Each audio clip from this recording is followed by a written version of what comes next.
Mais do que entendidas, as mudanças sociais precisam ser avaliadas em relação a seus impactos e as oportunidades que oferecem a atuação dos fundos de pensão no Brasil.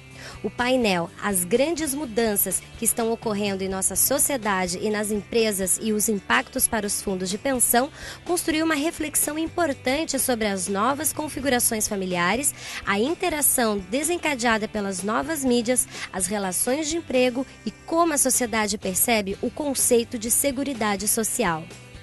Você já parou para pensar como você seria daqui a uns anos? Diante de um avatar, isso já é possível. Quem vai falar um pouquinho sobre este assunto com a gente, super curioso, é Éder Costa e Silva, que é vice-presidente do Fundo de Pensão do Grupo Telefônica. Tudo bem, Éder? Tudo bem, bom dia. A gente estava falando então sobre os avatares. Como que está essa questão aí que muitos cientistas, muitos especialistas estão envolvidos?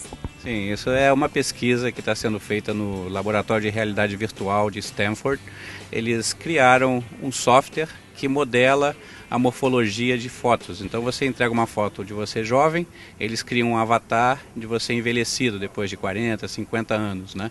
E você se vê no futuro como você será, né? Em termos morfológicos. E isso afeta o comportamento das pessoas. Então, as pesquisas vão nessa direção. Não é propriamente o medo, mas muito mais a sensibilização que você tem em relação a você mesmo. Então vai na área da psicologia, quando você corta o cabelo e tem um corte ruim, você se sente mal.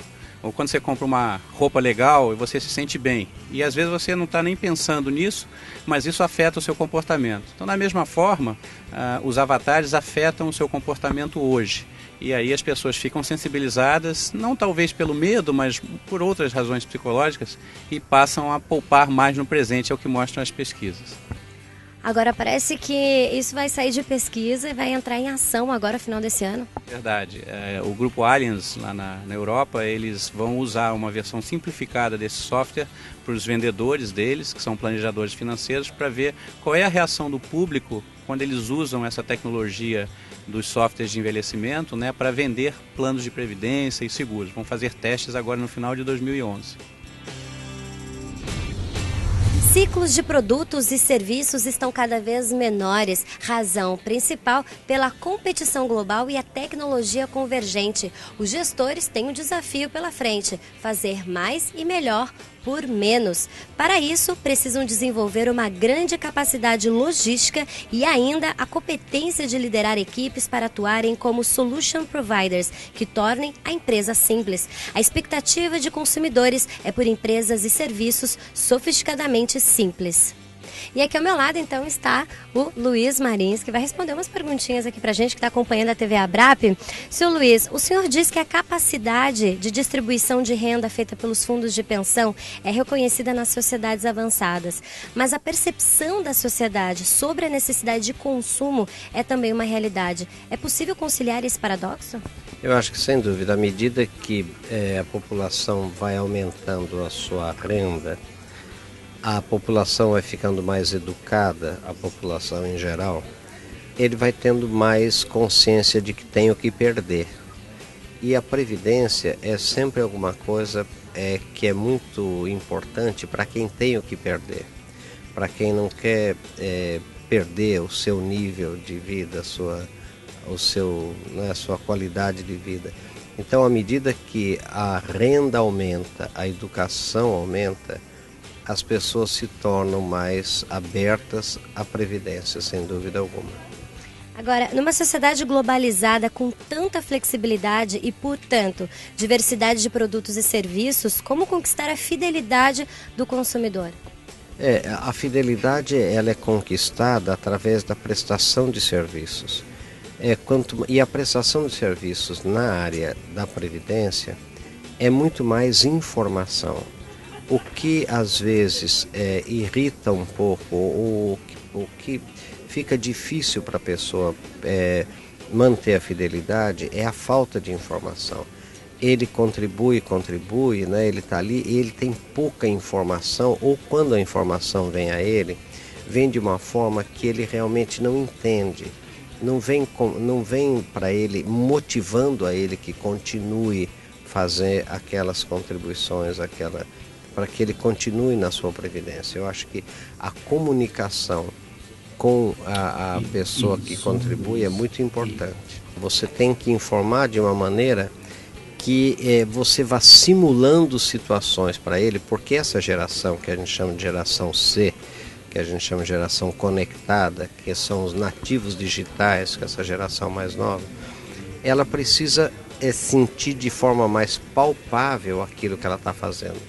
Então você pode informar ela em forma de jogos, em forma de simulações, em forma assim mais lúdica, mas informando a ele os benefícios que ele tem e os benefícios que ele terá participando de um plano de previdência. O que não pode é a gente usar os métodos que a gente sempre utilizou com essa nova geração, porque não vai funcionar. Vera Rita de Mello Ferreira mostrou como as reações comportamentais e, portanto, as decisões estão mais sujeitas à emoção do que à razão. Esse mecanismo influencia diretamente nas escolhas, principalmente aquelas que não têm uma gratificação imediata. Ainda que complexa, existe saída para negócios de longo prazo, como a previdência complementar. A educação previdenciária e financeira é, sem dúvida, um elemento que fará diferença, desde que também seja percebido como investimento de longo prazo por todos os atores que integram esse sistema. Crowdsourcing é um método interessante porque os participantes podem dar a sua visão e as suas contribuições, não só para discutir o tema de fazer previdência e tal, mas também sobre como fazer. Quer dizer, de que maneira consegue reduzir o consumo, por exemplo, fazer uma poupança, se organizar, aderir aos planos, acompanhar os investimentos. Então eles podem trocar as estratégias que cada um usa e daí o outro fala, opa, isso aqui também interessa para mim, isso também pode ser útil, vou adotar.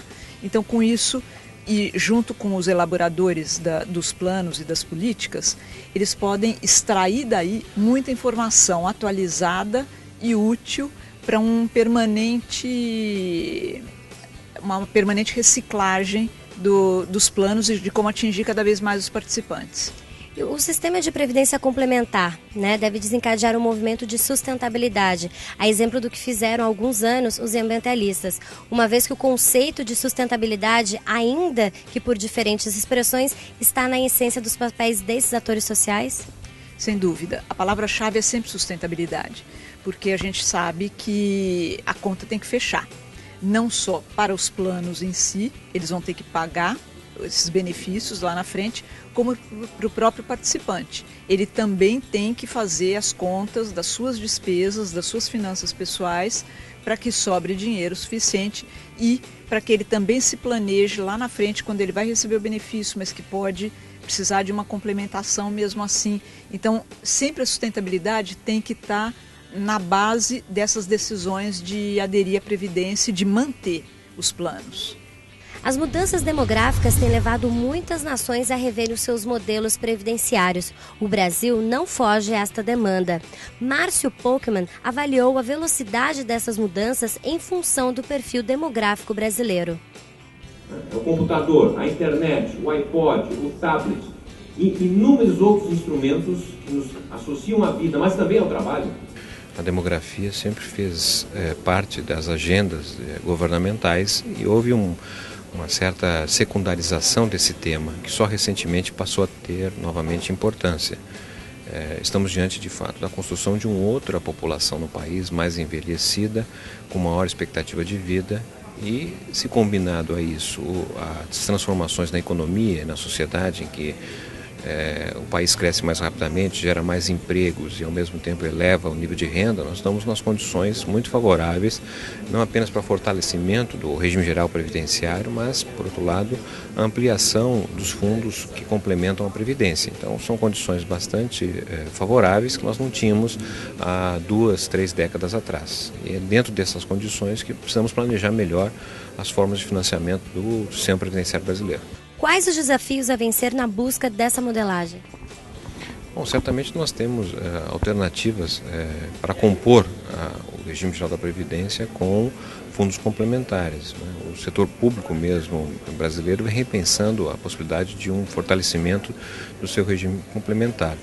Mas nós precisamos também relacionar o fato que praticamente a metade da população que trabalha está à margem de qualquer forma de previdência. E à medida que esse segmento se torna mais fortalecido por empregos melhores, por renda mais superior, abre-se a oportunidade então de construção de fundos que atendam esse segmento que até então estão à margem até mesmo do regime geral da Previdência. TV Abrap, uma iniciativa e realização Abrap, apoio Banco Brascan.